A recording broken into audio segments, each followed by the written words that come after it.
Hi, I'm Neil Sackmary. Hi, I'm State Trooper Sean Hagstrom with the Nevada State Police Highway Patrol Division, PEIO.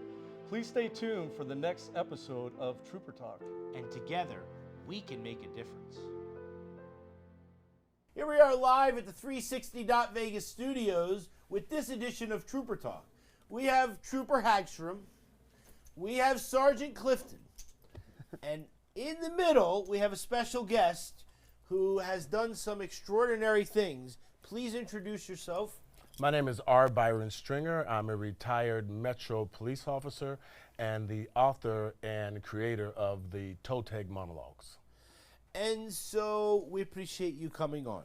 Thank you. So the basis of the Trooper Talk is we always want to talk about going inside the life of the Nevada State Police. But you have done something that is absolutely extraordinary, and we would like to talk about it. And so please tell us about your service and how you got to this point. I graduated from Rancho High School, became a police cadet, worked for Metro for 26 years, did the DARE program, worked all over the Las Vegas Valley, and just seen Las Vegas just grow from something really small to something big. I always knew that we always have to give more. We always have to do more in order to make a difference. And so years ago, I created a nonprofit organization called Vision Theatrical Foundation. And then I created the Toe Tag Monologues. What I did was I took a lot of the stories from the streets, teen suicide, bullying, drive-by shootings, and I created monologues that are performed by kids. We've been doing them on stages in schools, in churches, juvenile detention centers. We've been traveling around the country with this message of hope. You see, a toe tag is more than what a person gets when they die. A toe tag is what a lot of our kids have on every single day. Things like cutting, low self-esteem, bullying, drinking and driving, human trafficking, all those things, and the list goes on. We've taught our kids how to lie, how to smile when everything's not really good on the inside. And the mission of the Toe Tag Monologues is to get people to talk about their pain and their trauma and drama on the inside so that we can get them help. And so I want to talk to Sergeant Clifton, because one of the things that we talk about when it comes to the parole and probation, right, is that sometimes people, good people, make one bad choice, and all of a sudden then they meet you and the staff. They do. And this is not a good scenario. No. And so it takes from organizations like this that really, when we talk about what we do and the hope for prisoners and things like this, that the parole and probation department really tries to get someone to be positive in their life from maybe sometimes that was not such a great thing. That's so true. I mean, we rely really heavily on groups like his to assist us in rebuilding people's lives, right? There's only so much that me as a PO can do. I'm not a trained counselor, I have my street knowledge, say it right, but someone who's doing it every day. I wear so many different hats. I arrest someone today, I got to counsel someone tomorrow, got to go to court the next day, right? I do so many different things. But a group that has like focus like this, where you can build back people's lives, you can teach them the skills that they need to, get through their problems and break the chains of addiction or like you said, cutting, things like that. Like that's so important, and there are great valued community partners. I haven't had a chance to work with you yet, but maybe we'll talk. All of a sudden, Officer McClarty is like coming in. It's just starting to come in. He might recruit him to come back to Nevada there State you Police. You know what I'm saying? You never know. Critical Phil, we'll take him. This is what I'm talking about. You never You know know what, Neil? It is all about educating the public here. And this is great. This is one of the reasons I wanted to bring on Byron today, is because he has such a great story. And this is something that's probably going to go nationwide, and already has, because they're able to put it on YouTube. It's assisting our young teens and youth and showing them that there's other ways to get help. Yeah. You know what I mean? And we need more people like Byron out there getting the word out. because we don't want these teens to get in trouble down the road, so they don't have to run into a state trooper or Metro Police or anybody in the Vegas Valley that's in law enforcement, and then end up having to go through Clifton and getting that whole realm of everything. Because eventually it comes from us back to him. Yep. But if we can do something prior, like Byron's doing, this is excellent. This is stuff that we need to get that information out so they can get the help. They can talk to counselors, parents, and I'm sure he makes himself available along with other people, and that's the reason that we have this education going out there. And we've talked numerous times, and even in life, we always want to plan ahead. You know what I mean? Our lives, we want to make things better. Even when we leave from work or school, we should have a plan that, hey, this is what I'm going to do the rest of the day, but I'm not going to drive crazy because I left early and I know I'm going to make it at this time to meet my friends or whatever.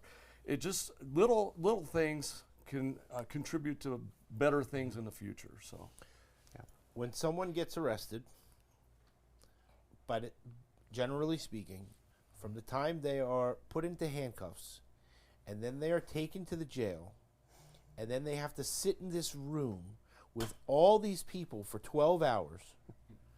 And then after the 12 hours, and then they finally get a chance to talk to somebody, and as soon as they're nasty to that person, then they go sit in another cell for another 12 hours until they figure out what to do with the person. Right? So, and that's before you're in trouble. Yeah. Right? And so, we need a way to be able to get a hold of people that might be in a situation where they need a little bit of help. And so that doesn't make somebody a bad person. It just means that in a situation right now, they made a bad choice. But and in some of these choices, right, they can have dire consequences, right? Neil, I say the same exact thing. I always tell kids and young adults and people, because people are hurting. It's not just our kids. People are hurting. And when you watch television, you look across America, we realize that people in general are hurting. The young kids who never get help end up becoming adults who need help. But I always tell kids that you're not a bad person, you just made a bad choice. And so you took the words right out of my mouth. If we can get people to understand that just because they made those bad choices, that doesn't dictate who they are for the rest of their life, that they can now turn things around and start making good choices. If we can get kids to critically think about things, see, they done some studies and they found out that most boys' brains don't really mature until they're about 24 years old. They'll start doing things and they really don't know why they've done them. But if we can get young adults to just think things through, if they can do that, they'll make better choices. And now, so it's October, right? So we're going to get to the Halloween stuff, right? But, people just got their licenses, or people that have had their licenses for 50 years. Now is the time that people are going, and they're going to the Halloween parties, the Thanksgiving party, the Christmas party, the Hanukkah party, the whatever party.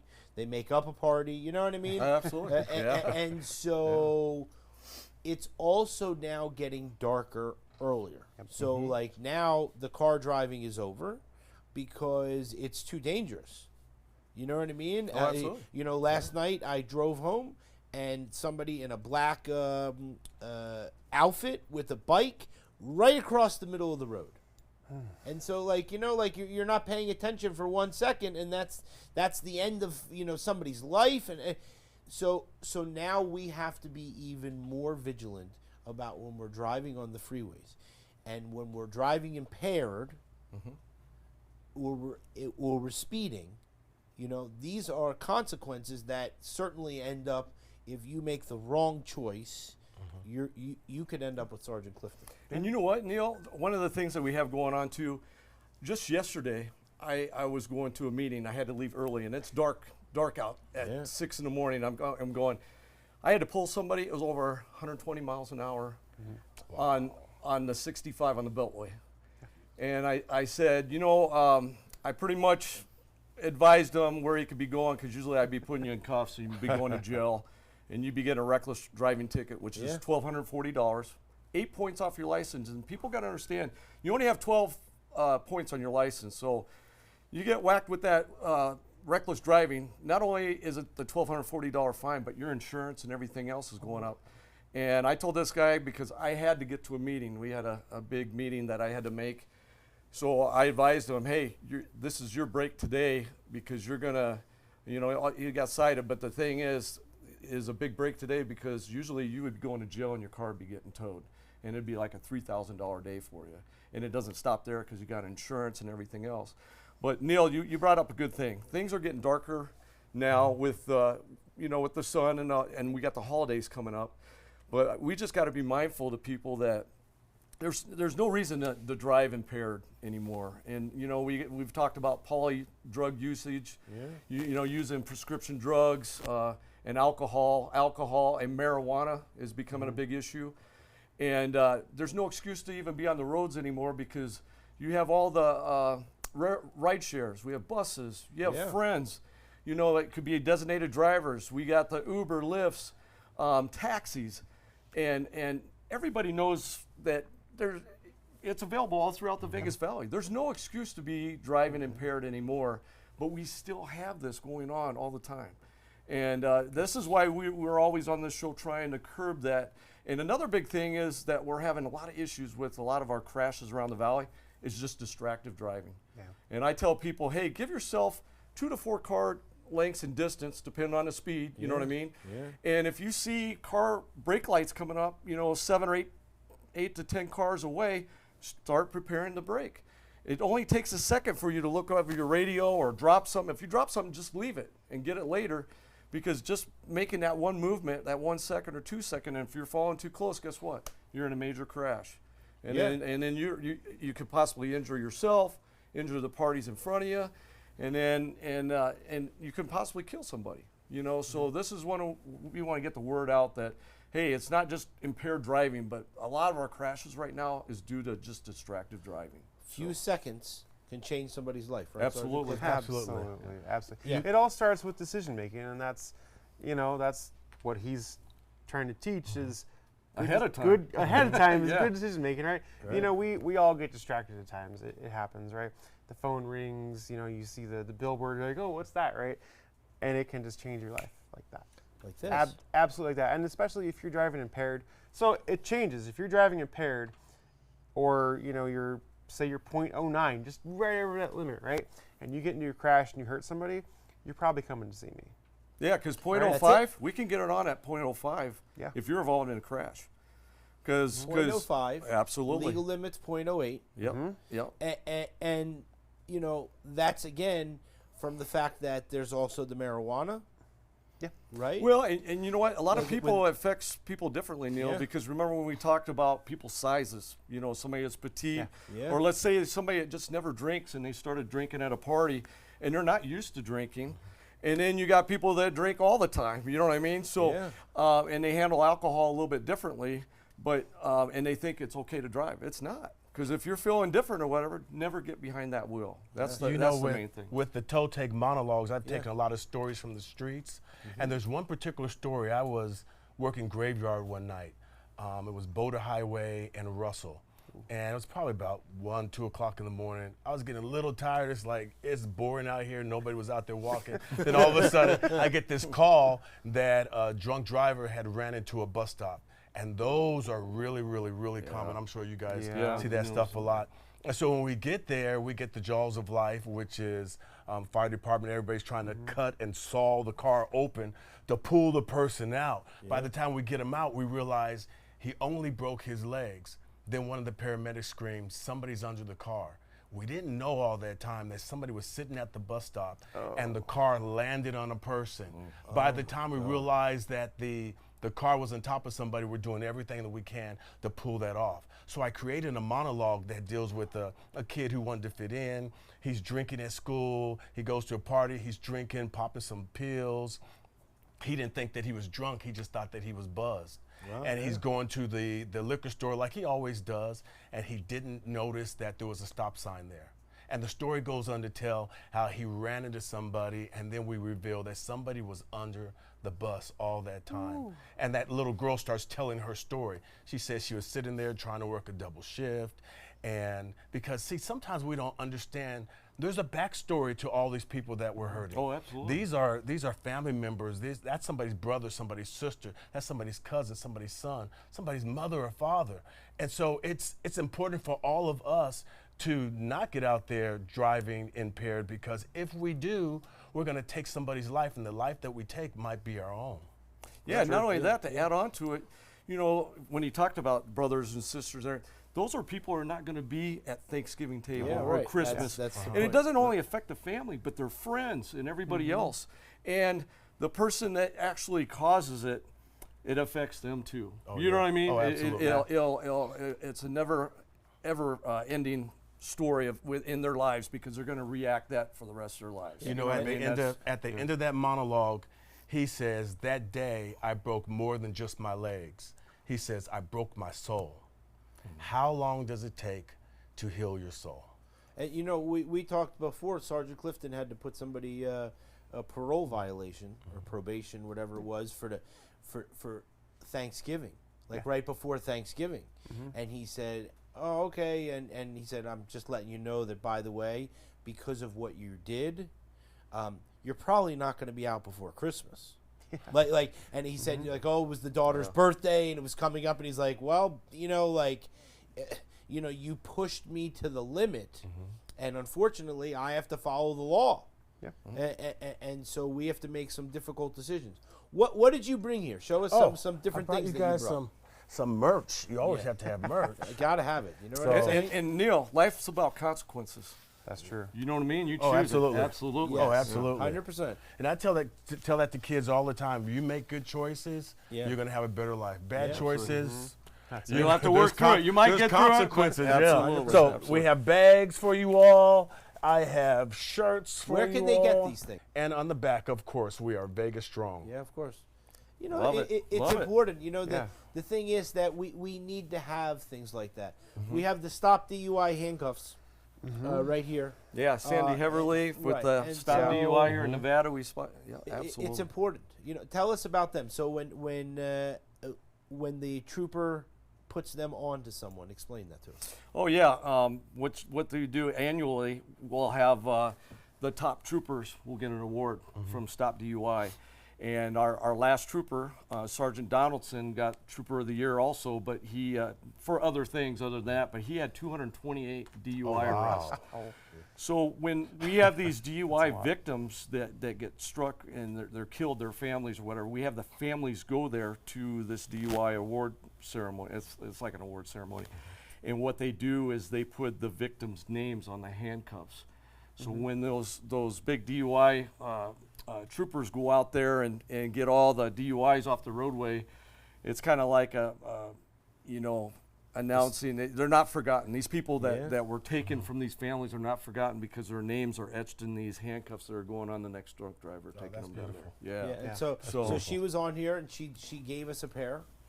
And so, you know, the thing is that when it comes to the impaired driving, you know, if you drive impaired, you know, and you cause bodily harm, you know, I think you said it was like 3 years or whatever, you know, whatever it is, it's not playing around. It's not like, well, I hired a good lawyer and that lawyer's going to get me off. It's like, no, how many days or how many years you are going to serve. Yeah. And then when you come out, you know, then who knows, you have a driver's license, who knows where you're living, you know, all these things. You might have had a great family life before, but that family life is now over.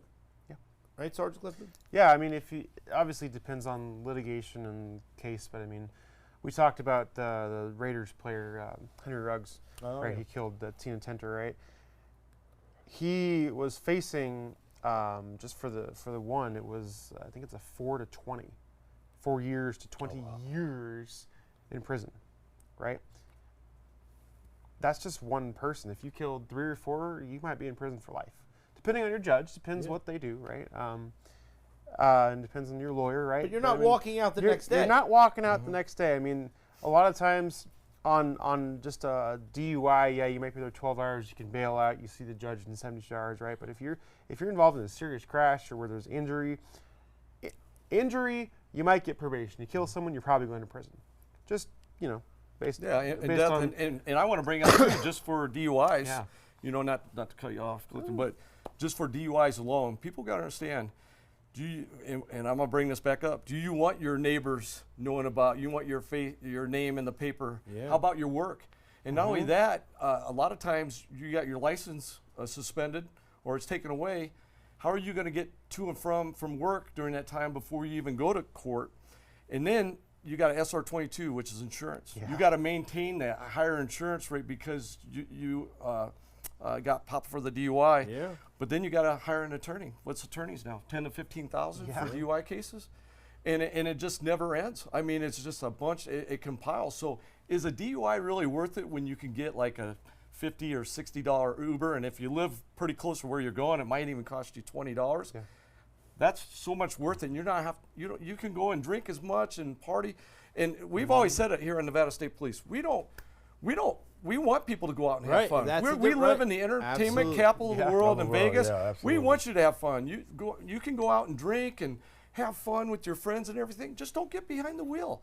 And like I said, if you get just a ride or a designated driver or anything like that, you could be possibly saving somebody's life, not alone destroying your life or your career for what? You know what I mean? Having a good time, and then all of a sudden your life is flipped upside down. And we lost Trooper Felix and Sergeant Abate because of someone who was impaired, who was a short distance from where he was to his house, where it certainly would have cost under $20 to take him from where he was to his house. And now these families, they don't have fathers, they don't have husbands, their lives are completely ruined, all for something that maybe could have started with a little bit of mentorship, Yeah. right, from an organization. Because the thing is that although some parents might be not the greatest, that doesn't mean that the children have to be. And there's plenty of children that break out from bad families and do tremendous things, right? Oh, absolutely. And I believe that when we seed into our youth, when we help them think correctly, we help them put their heads on right, they'll make better choices, because it's all about choices. It's all about understanding that there's consequences if you continue to make bad choices. Yeah. And so I got a picture for you. Okay. Yeah. So here's what I'm going to tell you. On the Trooper Talk. I like this wall, too. Oh, yeah. It's fantastic, right? No, it's, Better listen. than those brownies. we used to just talk, and then it was not as effective as showing pictures. Yeah. But today, because I wanted to have a great conversation, normally we do a few pictures and all this, but I did one picture only. Okay? So I want you to describe this picture, okay? Okay. But I don't want you to look, okay? As soon as I turn the thing, then I want you to describe, okay? Okay, go All right, ahead. ready? Go ahead. Look at that. What is that? Oh, wow.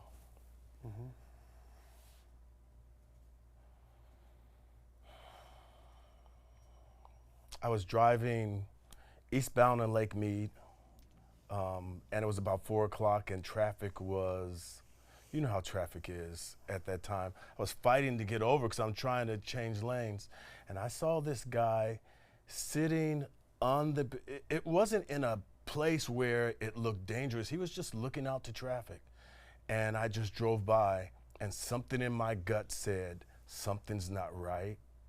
Park your car and walk back and talk to him. Traffic was berserk, but that's what I did. By the time I walked back, and I'm walking up this hill too, and I'm like, my knees are all bothering me and everything. And I'm like, this is way too far. We're not youth Because anymore. I wanted to run. Right. Because I wanted to run. I go to the gym and all, but I don't do that much cardio. But I wanted to run, but my knees were bothering me, so I'm trying to walk as fast as I can. You know how we do the cop walk. By the time I get there, he's no longer sitting looking out at traffic. He's standing up, holding on to the chain link fence and looking at me. And I'm like, hey man, how are you doing? I'm Byron. Can I talk to you for a second? And he's not responding. I said, what are you doing up there, man? It looks kind of dangerous. I bet you got a whole lot of stuff on your mind. We're just talking. Officer Black was absolutely amazing. That's and one I never of our state troopers. Oh yeah. Yeah.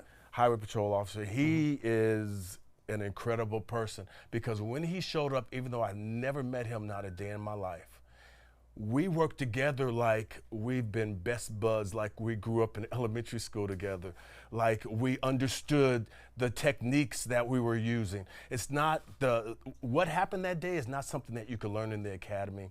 It's not something that you learn from a textbook. It's something that's been written on the pages of your heart. And when you're able to tap into that type of empathy, that type of compassion, that type of humanity, then you're able to get the results that we were able to get. I didn't realize how serious it was until I started seeing traffic. Like there was nothing on 95 was moving at all. I'm like, they shut down traffic. I was so caught up in the moment. And I'm talking and I'm praying on the inside. I'm a man of faith, so I'm praying. I'm like, God, what do you got me into?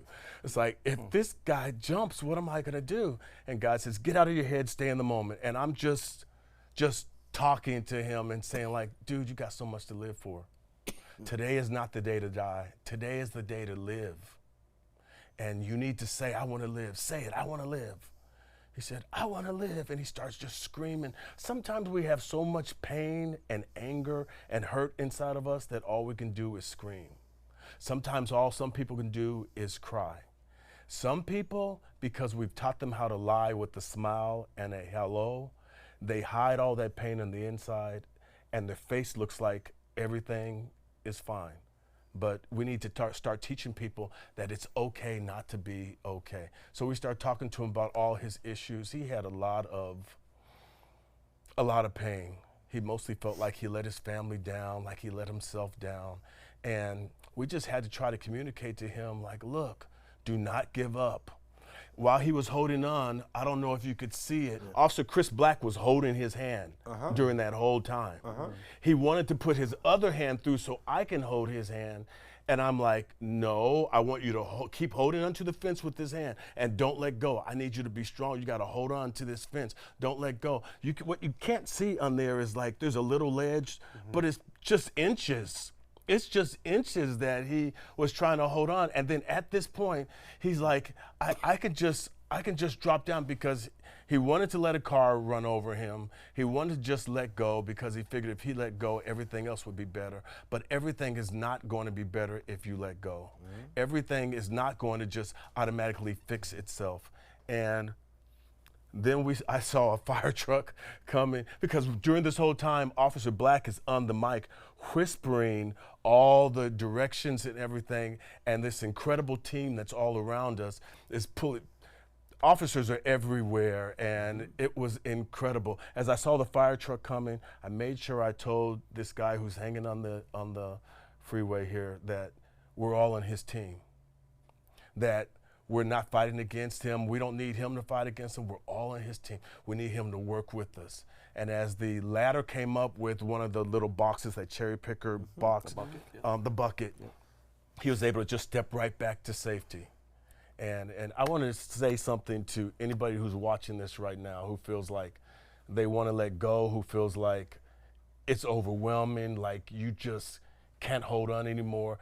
You might even feel like you want to just give up. Don't give up.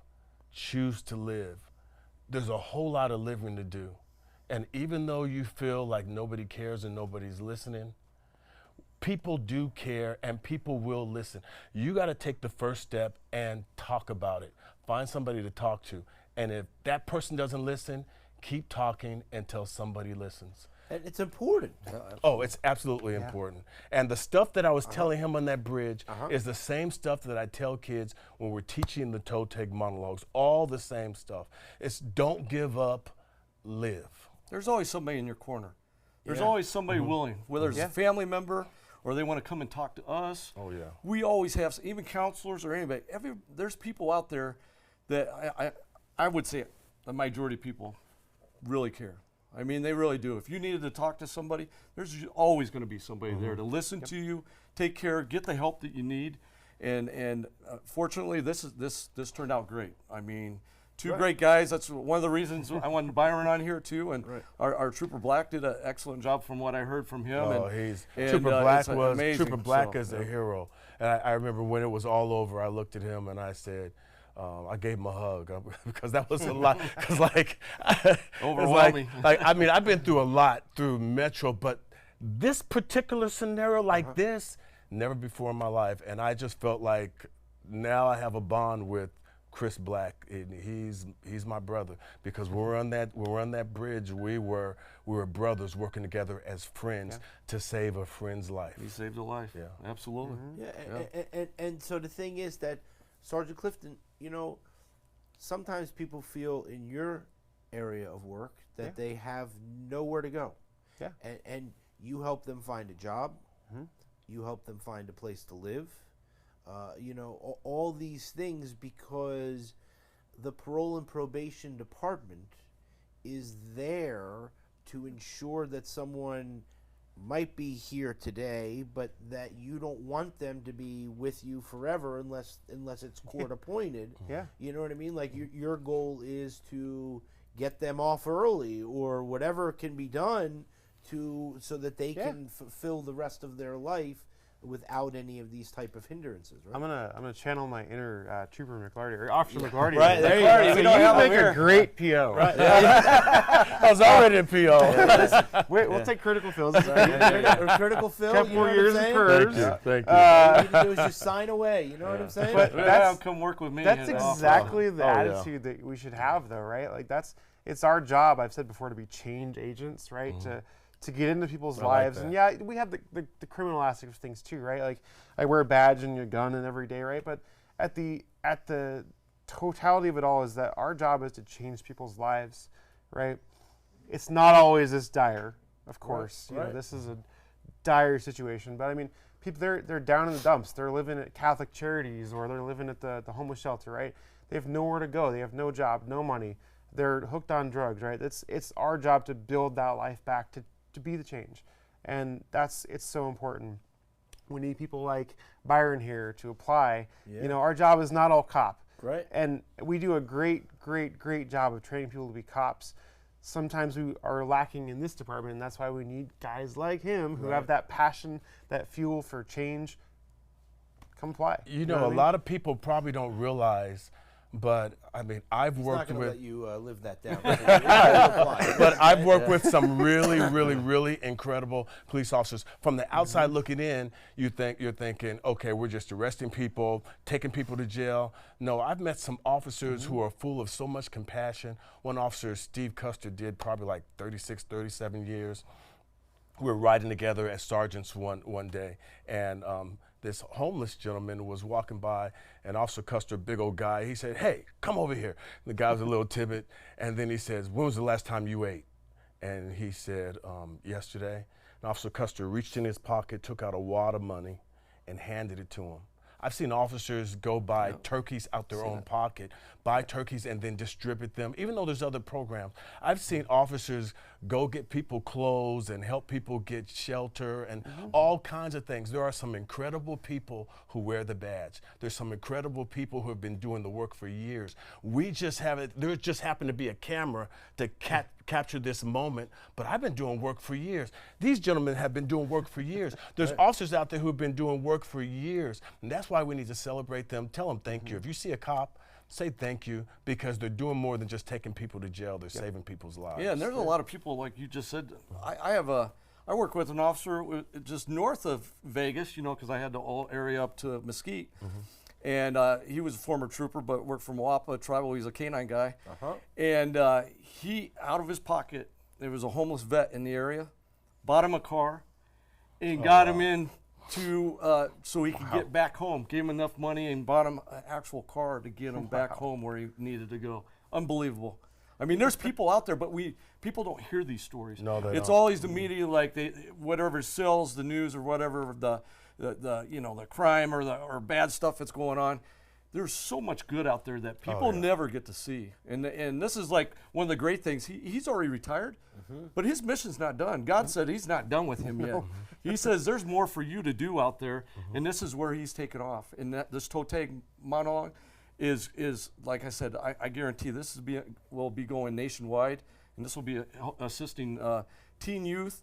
And not only the teens that see this, but just people in general. Yeah. You know what I Thank you. mean? And Thank you. it's a great cause. It was so. important. So when Trooper Hagstrom said, about the Trooper Talk today, he said, "Listen, I have a great guy, you know what I mean, with a great mission, and you know what I mean, and all that type of stuff." And so, the importance of this is to also show the fact that, when and sometimes this happens, that roads have to be closed.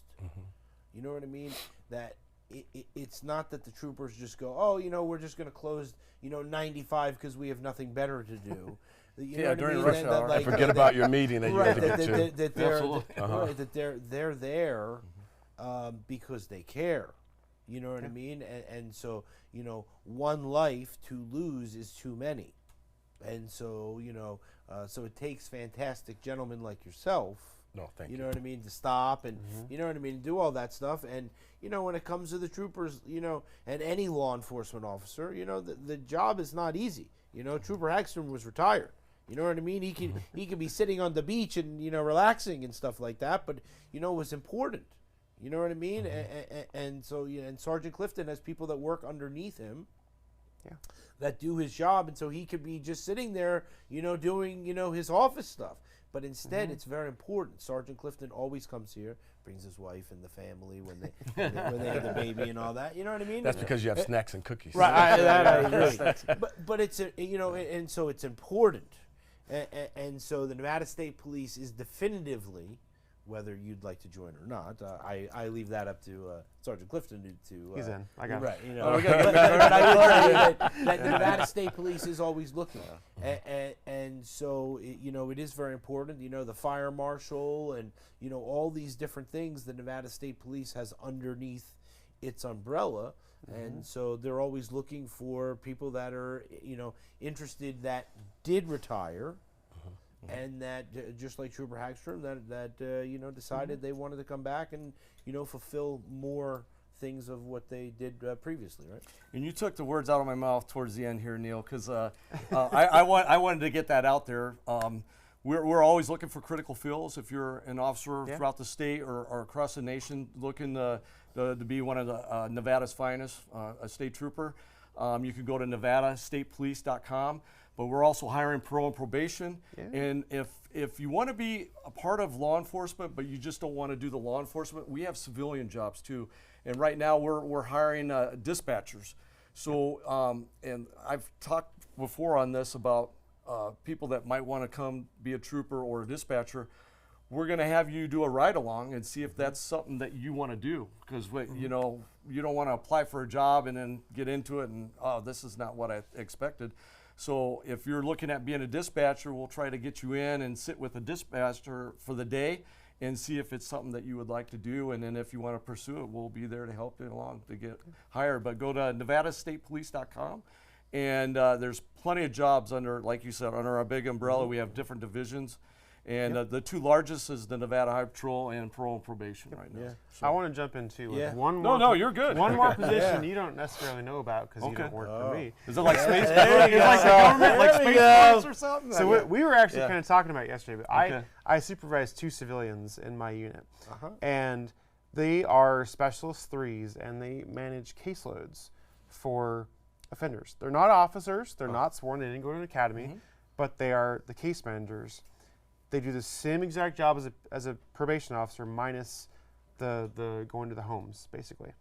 And it again is their job as civilians who don't require additional training to be change agents, to build people's lives back up, to get them referred to counseling. Just answer the phone and say, hey, you know what? Yeah, you're in a bad spot. Let me see what I can do for you, right? Refer them to agencies, get them housing, get them jobs, right? Those positions exist as well. So if you're interested in being a PO, but you say, hey, man, I got some bad knees. Okay, okay, you know what? I see where this is going. He's Hey, got a we're always desk. working it. He's got a We're always desk working, right Byron. We tried to recruit Brian before he got Trooper Hagstrom has the seat right next to you in his Mustang, brand new. You know what I mean? there you You go. can zip around. You know what I'm saying? And Sergeant Clifton has the desk right next to him. When, you know what I mean? That's funny. It's all Right? good. you bring up a great point though. Yeah. That there are tremendous civilian jobs, because a lot of people don't want a gun. It's true. A lot of people don't want a badge, but the difference is that they want to help. Yes. And so they still want to make a difference, and they still can. You know what I mean? Maybe they're retired from a different Yeah. job or whatever it is, but at least they can do something of this nature. You know what I mean? It takes a team. It takes a whole team to bring this together. And when we all hired on, we had to raise our right hand, and we had to give an oath that we promised to serve and to protect.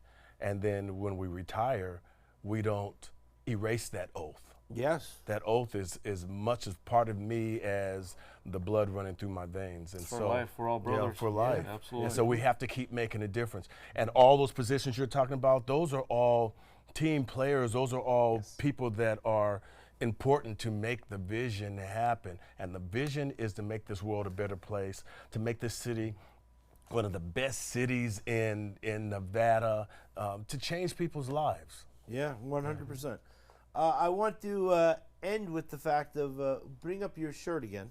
Yes, sir. And tell people how to get how if they're interested. Yeah, like your internet or whatever. Okay. You're Yeah. accepting volunteers. Oh yeah, we're always right here. Yeah, So yeah. we're always accepting volunteers, Okay. and we're always looking for donations. It takes a Cover lot your of money face, to you know what I'm saying? No, You gotta co- keep like your this. face, Do you know what I'm that. saying? There you go. Right there you go. So go to vtfoundation.org.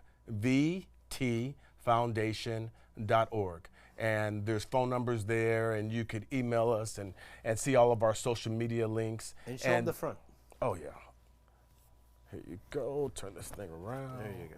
There you go. And it's a foot. So let me explain the image. You'll see the foot with the toe tag on it.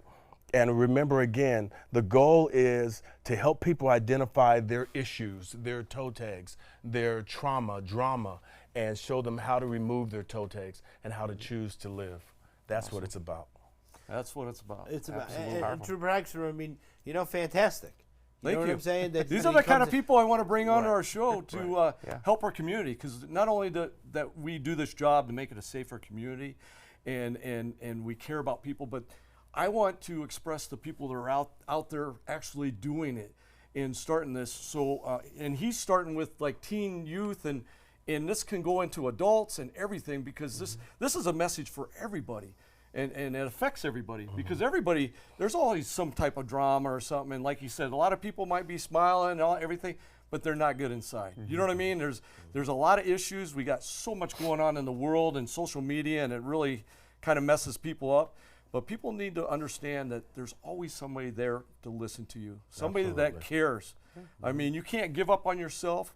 You got to gain that inner strength in there, and also find the right people that have the same vision that you want to succeed and be better in life. And you want to surround yourself with good people like Byron that can actually help you and send that, not only your message, but other messages for other people, knowing that they're not the only ones in that spot, right? Yeah. Oh, absolutely. Yeah. And Sergeant Clifton, I mean, we would love it if nobody was ever on parole and probation We would. forever. Wouldn't that be you know nice? what I'm saying? But the thing is that this is not the world. And so there are people that are going to need to be on parole and probation.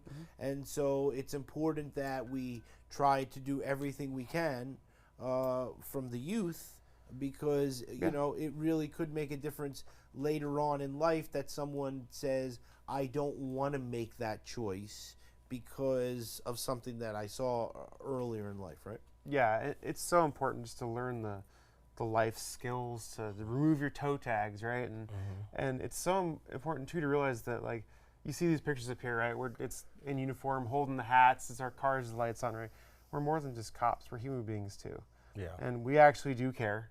It's not like we write that ticket and we're like, I got him, yeah. Right. We're not robots. No, Right. we're not robots. We care about people, and we see these situations with compassion and kindness, and sometimes it kills us inside. We hold trauma ourselves as cops, right? That inside can, I'm sure, 26 years, I don't know how long you did, Hagstrom. Almost 30. Years, right? There's a lot of memories, and there's a lot of things that, if you get them talking, it might end up in a big old cry session. It can happen, They've seen things way more than I have in their experience of we're going to say And 50 crying- plus years. And crying's okay it's too. okay too. Crying's okay. Absolutely. Like you said, it's okay not to be okay. That It would- really that- is. That's a good picture of the. I was thinking of two hands through the chain link fence. Yeah. You know what I mean? Like, Yeah. And so we appreciate you, taking the time, to come down and hang out with us. Thank you so much. And Johnny will put a picture of the organization Yeah. and all that type of stuff up there, On the and website. see what we can Okay. do and Thank everything you. like that. Okay. All right. So we appreciate it. All right. So now what Thank we're gonna you. do? You ready? Now we're gonna face Okay. this camera back Okay. again. All right. And you see that monitor up there? Up top right? So yes. that's what it's seeing, right? Okay. So make sure you give everybody a big wave and right. tell everybody thank you, okay? We'll see you Thanks, later. everybody. Thank you. All right.